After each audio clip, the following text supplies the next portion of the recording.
Poprad bol kedysi mestom, ktoré rástlo. Mestom energie, ambície a prírodzeného centra pod Tatrami. V roku 2002 mal takmer 56 000 obyvateľov. Dnes ich má menej ako 48 000. Za niečo vyše 20 rokov tak mesto prišlo o viac než 8,5 tisíca ľudí. Približne 15% populácie. To nie je len číslo v štatistike. To sú mladí ľudia, rodiny, talenty, podnikatelia či študenti, ktorí prestali veriť, že práve tu môžu žiť svoju budúcnosť. Úpadok mesta nezačína vtedy, keď sa rozpadne cesta alebo budova. Začína v momente, keď sa mesto prestane hýbať dopredu. Keď neprichádzajú nové impulzy, keď chýba odvaha robiť veľké rozhodnutia. Keď víziu nahradí improvizácia a obyčajné prežívanie zo dňa na deň, z roka na rok, z volebného obdobia na volebné obdobie. A mladí naozaj odchádzajú. Nie preto, že by nemali radi svoje mesto, ale preto, že v ňom často nevidia perspektívu, kvalitnú prácu, moderné prostredie, kultúru, bývanie či priestor sa realizovať. Mesto potom funguje len zo zotrvačnosti. Riešia sa opravy, faktúry, konflikty a údržba. Ale chýba odpoveď na najdôležitejšiu otázku. Kde chceme byť o 10 rokov? Úpadok vidno aj návonok. Na zanedbaných miestach, ošarpaných školských budovách, slabnúcom centre, prázdnych prevádzkach či verejnom priestore, ktorý prestáva byť živý. A pritom Poprad má všetko. Prírodu, polohu, históriu, turizmus, šport, letisko, energiu regiónu, potenciál byť moderným mestom 21. storočia. Otázka dnes neznie, či Poprad potenciál má.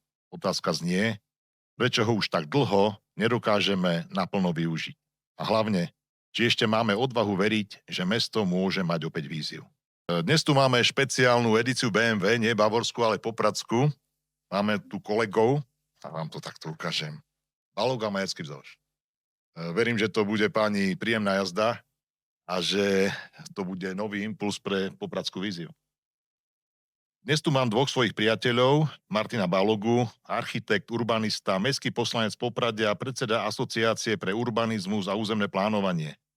Martin patrí medzi ľudí, ktorí sa dlhodobo a odborne venujú tomu, ako by mali vyzerať moderné mestá, kvalitný verejný priestor a zdravý rozvoj regiónov.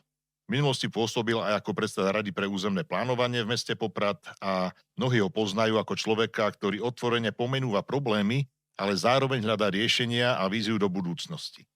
Jeho životné kredo veľmi presne vystihuje aj dnešnú diskusiu.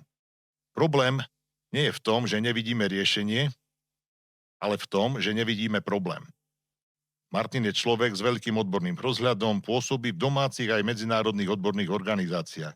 Venuje sa urbanizmu, technológiám aj umelej inteligencii a okrem slovenčiny aktívne komunikuje po anglicky a nemecky. Učí sa tiež francúzsky a čo mňa veľmi prekvapilo, ovláda aj esperanto. Vítaj v podcaste, Martin. Druhým hosťom je František Majerský, zdravotnícky záchranár, poslanec Národnej rady Slovenskej republiky, poslanec Prešovského samosprávneho kraja a mestský poslanec v Poprade. Väčšinu svojho profesionálneho života strávil v sanitke a v vrtuľníku ako záchranár, človek, ktorý bol často pri najťažších životných situáciách, pomáhal zachraňovať ľudské životy. Dlhodobo sa venuje aj podpore záchranárov, rozvoju zdravotníctva, verejnoprospešným aktivitám. Mnohí ho poznajú ako človeka, ktorý dokáže hovoriť pokojne, vecne a zároveň ľudsky. Aj preto si ho ľudia spájajú so slušnosťou, pracovitosťou a úprimným vzťahom k regiónu. František Majerský patrí medzi ľudí, ktorým na Poprade a regióne úprimne záleží a práve preto bude dnešná diskusia nielen o politike, ale najmä o tom, ako vrátiť mestu energiu, dôveru a víziu do budúcnosti. Pani, ešte raz vítajte v diskusii dnešnej, vítajte v podcaste. Martin, má Poprad dneska podľa teba víziu? Nejakú sme sa snažili kedysi nastaviť, ale takú úplne jasnú, že čo by to malo byť. Pamätáš si, že sme sa snažili aj súčasný program rozvoja trošku viac modifikovať, aby hovoril o nejakej jasnej vízii, jasnom cieli. Nejaký zárodok tam je, čiže nejaká časť sa podarila do toho vložiť, ale nám chýba taká dlhodobá vízia. Čo chceme dosiahnuť? Napríklad, že chceme byť jadrom regiónu, celého Spišu napríklad, pretože to je 400 000 ľudí, ktorí sú priamo v našom zázemí. Vieme vytvoriť mesto, ktoré by bolo jadrom, centrom takéhoto územia? Vieme povedať, že ideme sa baviť nielen o námestí, ale o území od železničnej stanice až po cestu 1/18. Vieme povedať, že chceme, aby tu bolo viac špičkových kancelárskych priestorov, aby tu fungovali firmy. Ako by malo potom to centrum vyzerať? Ako budú vyzerať pešie zóny? Ako bude vyzerať parkovanie? Ako bude vyzerať doprava? A keď si povieme, to mesto rozdelíme, povieme si na nejakú celkovú víziu, že chceme, aby to bolo naozaj silné jadrové mesto, že náš cieľ nie je vrátiť 59, ale chceme tu 80 000 ľudí, aby sme tu naozaj pritiahli kvalitných ľudí, aby sme tu pritiahli, aby sme patrili už teraz patríme medzi pomerne veľké, ale skutočne tie najväčšie mesta, tak toto by mohol byť cieľ. Povedzme si, že chceme, aby v centre boli kvalitné biznis centrum, aby tu bolo, aby sme tu mali priestor, ktorý je zaujímavý pre také odvetvia, ktoré vyrábajú ďalšie pracovné miesta. A povieme si, čo chceme k tomu dosiahnuť. Chceme k tomu inú MHDčku, chceme k tomu prebudovať celé centrum mesta. A zrazu v tejto súvislosti si povieme, že nemôžeme si dať cieľ vymeniť dlážbu na námestí, lebo to je len jedným z krokov, ktoré tam chceme dosiahnuť. Cieľ musí byť podstatne ďalej, čo z toho mesta chceme dosiahnuť. A keď za tým dlhodobo pôjdeme a budeme sledovať tie jednotlivé kroky, ako to urobil napríklad už spomínaný Trenčín, tak ten výsledok sa dostaví a skutočne to vieme dosiahnuť. Naozaj môže mať Poprad tak, ako mal pôvodne plánované ešte v 90. rokoch, bolo mesto naozaj našlapnuté, aby malo v tom plánovacom období roku 2010 zhruba tých 60-65 000 ľudí. To sa postupne aj plnilo. Áno. Ale vôbec sa to zvrátilo a vôbec sme to nedosiahli. A my si tento cieľ musíme povedať nielen, že chceme veľa ľudí, lebo to je len ten dôsledok. My si musíme povedať, čo chceme z toho mesta. Že naozaj chceme mať také silné mesto, ako som povedal, aby sa tu oplatilo žiť, oplatilo sa tu pracovať a vychovávať deti. A nielen preto, že sa chceme pozerať na Tatry, ale preto, že to naozaj stojí za to, že sa tu naozaj oplatí za to prísť do tohto územia. A my to vieme urobiť, len si musíme povedať, že chceme tento cieľ dosiahnuť. A povedať si, aké kroky k tomu majú smerovať. A nesmieme si popliesť to, že tie kroky, ktoré k tomu smerujú, sú našim cieľom. Nie sú. Ten cieľ je oveľa ďalej, aj oveľa väčší a toto mesto ho momentálne nemá. Tá dynamika tohto mesta ešte v 80 90 rokoch bola tak silná, že kým na Slovensku po roku 89 začali tie mesta padať, hlavne v tých priemyselných zónach, ako bolo Považie, ako boli Banské centra, tak Poprad stále rastol. Poprad ešte 13 rokov po roku 89 rastol do roku 2002 a tam sme narastli, neviem, či o 7 alebo 8 000. A v roku 2002 bol ten strop, kde si pod 56 000 sa to zastavilo. Zhodou okolností je to rok nástupu Antona Danka. Jeho prvé volebné obdobie. Ja som vtedy odišiel do Bratislavy. My sme tu ostali. A potom to začalo klesať. A tam na tej dynamike je vidieť, že sa zmenil celý ten ekonomický mechanizmus krajiny, ako čiastočne to bolo spôsobené silnými reformami, odlivom ľudí. Naozaj sa to zlomilo a nízkou pôrodnosťou, ktorá do nás nastúpila. Ale fakt sme ešte v 2002, ešte dovtedy sme rastli.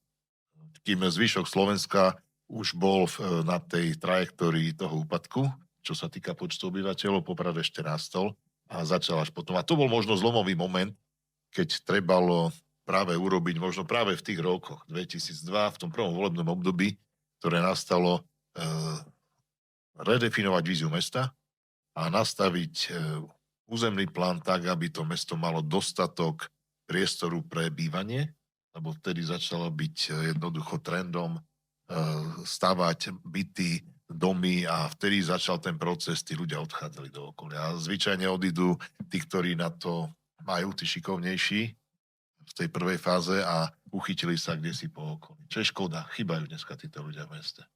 Áno, nás napríklad v triede maturovali, bolo nás 36 Momentálne ich spočítam na jednej ruke, koľky nás tu ostali. A sú to všetko ľudia, ktorí pôsobia vo výskumných, vzdelávacích alebo vedúcich pozíciách. Tak je nás tu zopäť, tak by som povedal. Čiže presne to je dôsledok, ako to vyzerá.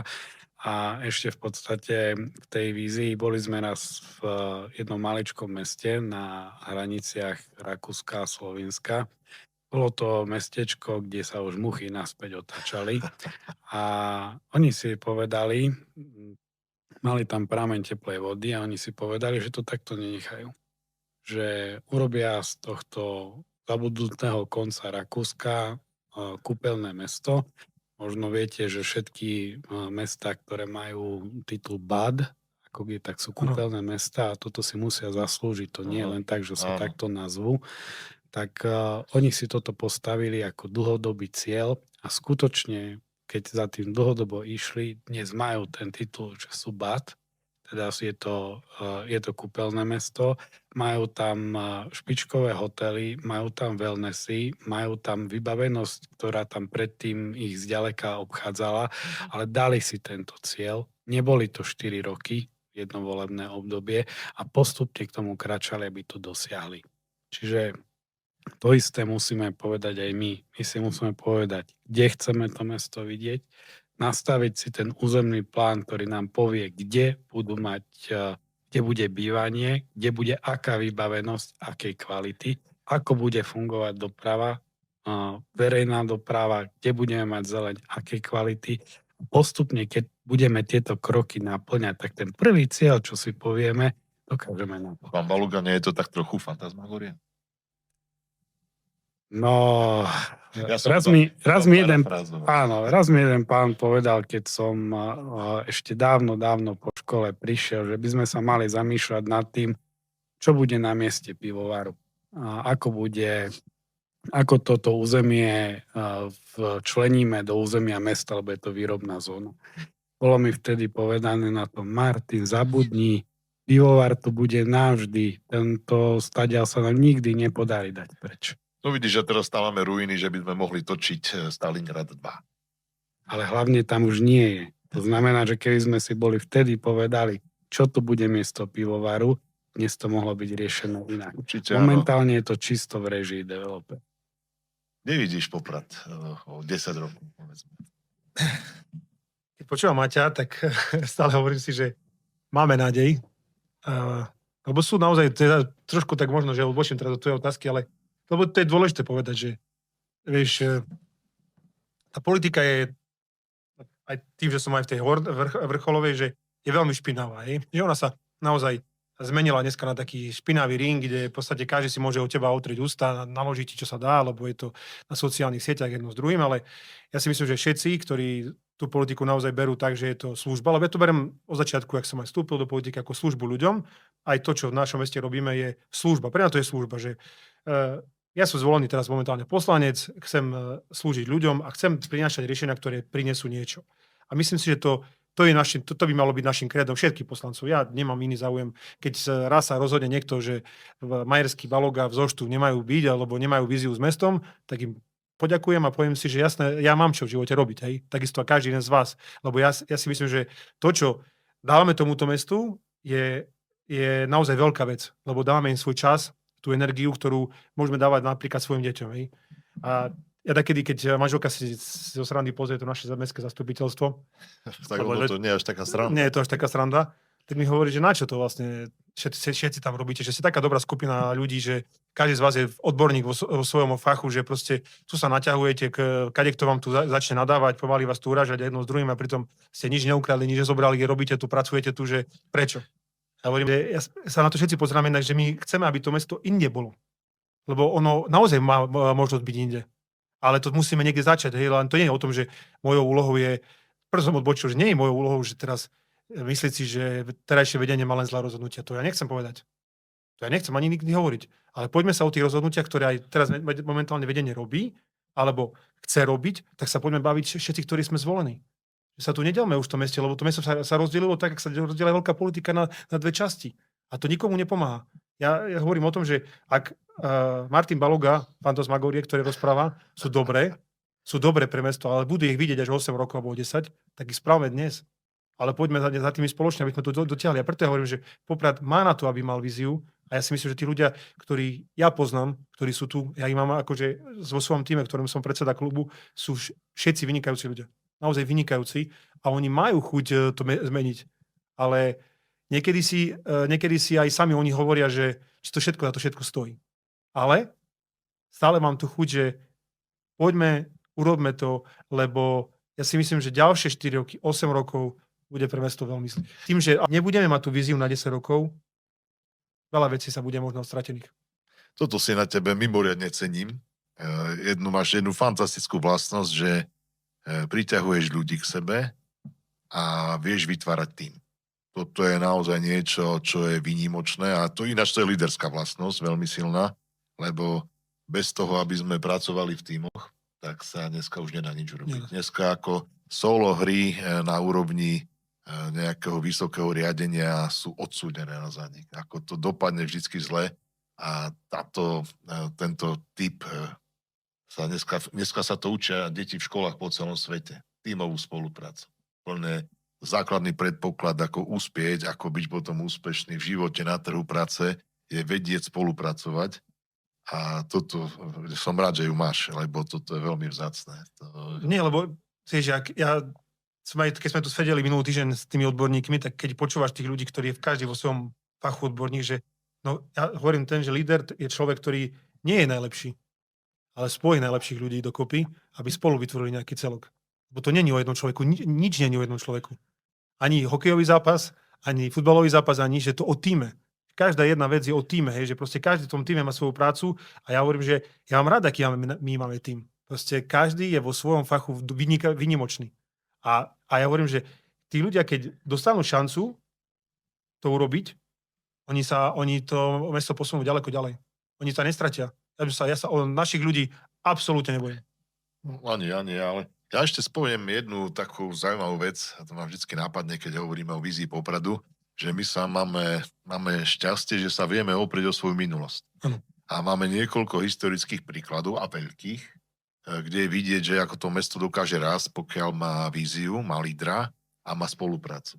A jeden z tých príkladov je práve David Hus a príbeh Popradskej železnice, ktorá tu prišla v roku 1871, ale ona nemala ísť pôvodne cez Poprad.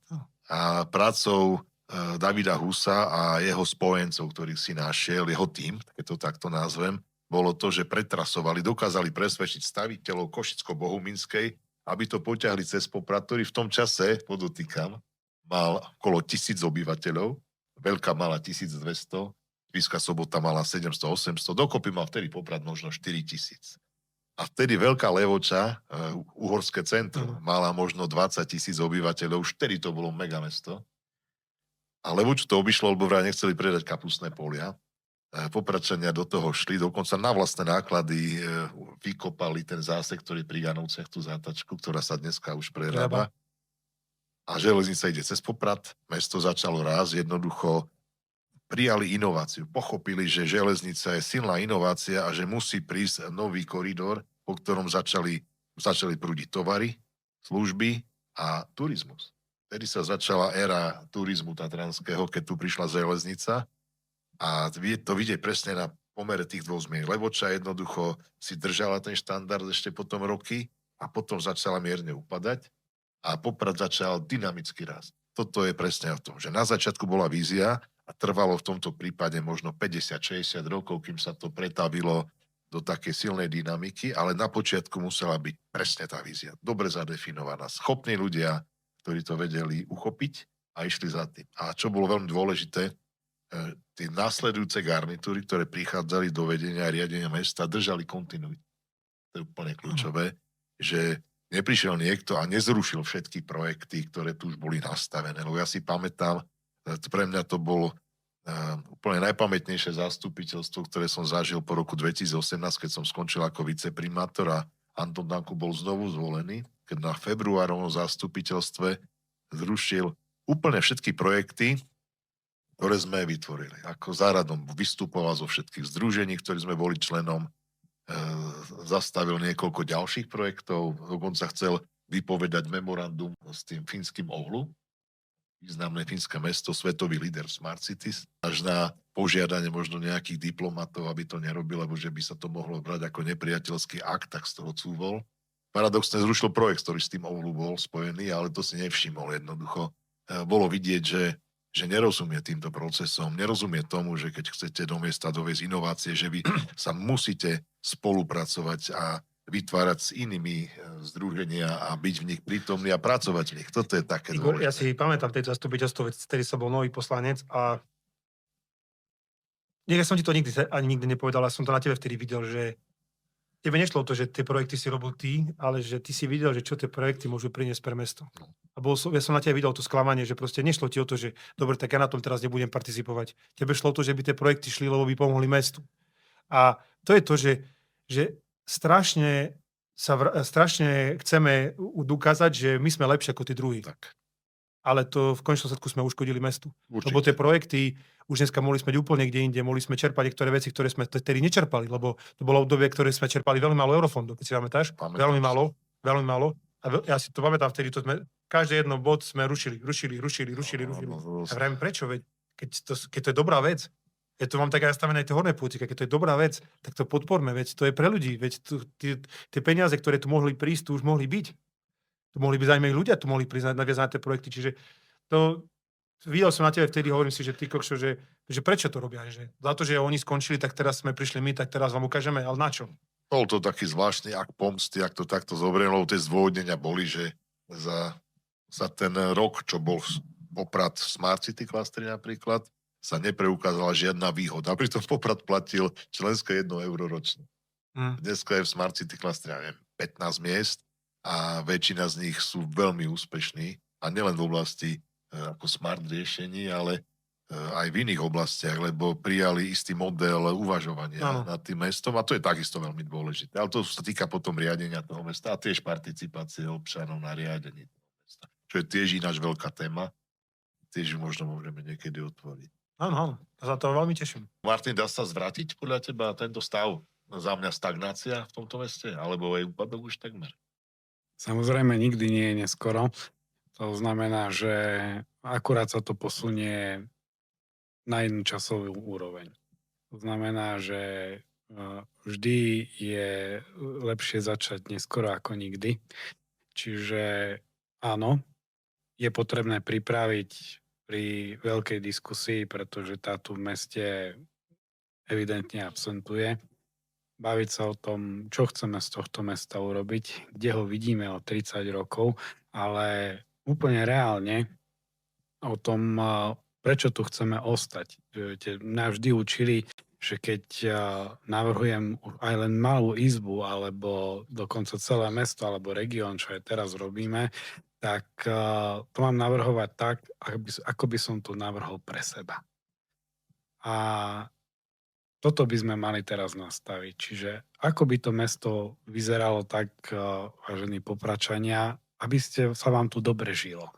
Aby ste boli s týmto mestom spokojní, aby ste boli na ňo hrdí, ale nie preto, že vám to niekto povie, že musíte byť na toto mesto hrdí, ale preto, že to takto cítite vznútra. A takto nastavené mesto potom je už len technickou záležitosťou pripraviť jednotlivé dokumenty, pripraviť financovanie a jednotlivé kroky, aby sme to dosiahli. Čiže áno, treba s tým začať a včera bolo neskoro. Ale dá sa to zvrátiť. Ja poviem tak, že ja mám takú predstavu, že samozrejme, že sa to nedá urobiť, že hneď. Ale mám takú predstavu, kde tá generácia, ktorých bude ich postupne bohužiaľ pribúdať, tých, ktorí na dôchodku máme, veď dneska máme už 12 000 ľudí, ktorí majú na 65 rokov v Poprade, ich bude pribúdať, aby oni mali pocit v meste, že tu patria a že je o nich postarané. Stredná generácia, aby mala pocit, že má tu prácu a chce tu žiť a vychovať deti. A nová generácia, aby sa tu cítila bezpečne, aby mala kde športovať, žiť a rozvíjať sa. A všetko ja to tak vidím, ako taký jeden celok, že takých malé deti usmiaté, strednú generáciu usmiatú a tých starších ľudí, všetko do jedného celku. A tak vidím mesto, neuvidím, že teraz, lebo naozaj to si nikto nevedomuje, že to je práca naozaj na 10 rokov minimálne, to otočí ten trend. Teraz hovorím o trende návratu ľudí do Popradu, aj to, že by už neodchádzali, to všetko bude trvať nejaké obdobie. My nemôžeme hovoriť ľuďom, že sa dá urobiť za jedno obdobie. Nedá sa to urobiť. Ja som sa politika naučil, že nebudem nikdy nikomu klamať. To hovorím, odkedy som v politike, budem rozprávať veci tak, ako sú, aj keď to je naozaj ťažké. Ale výsledok sa počíta. A ja chcem, aby na konci dňa bol, lebo, ako som povedal, v strede, my to prežijeme. Ale ja sa bojím, že tie naše deti po tej strednej škole alebo na vysokej sa už tu nevrátia. A ja nechcem, aby moje deti žili niekde inde. Ja chcem, aby žili tu. Aby tu hrali hokej, tu športovali, tu sa tešili z tohto mesta, lebo je to naše mesto. Všetkých.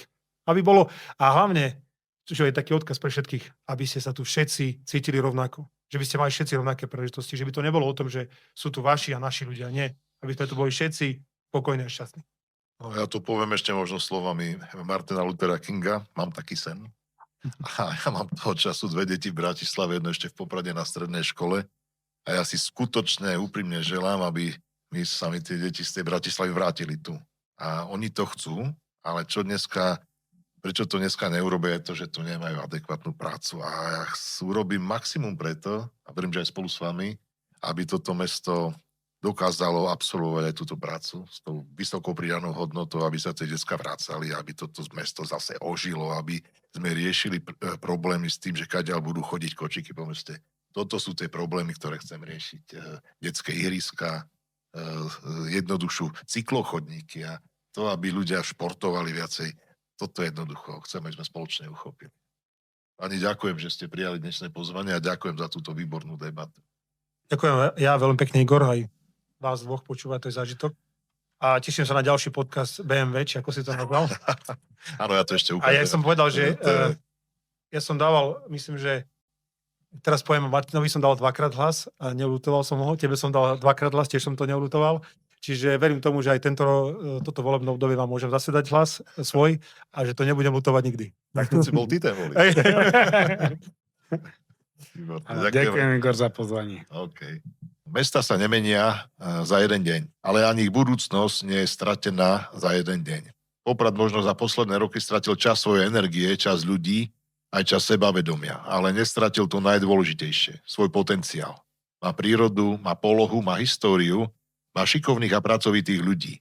Má ľudí, ktorí stále chcú veriť, že toto mesto môže byť moderné, živé a sebavedomé. A práve preto má zmysel hovoriť o vízii.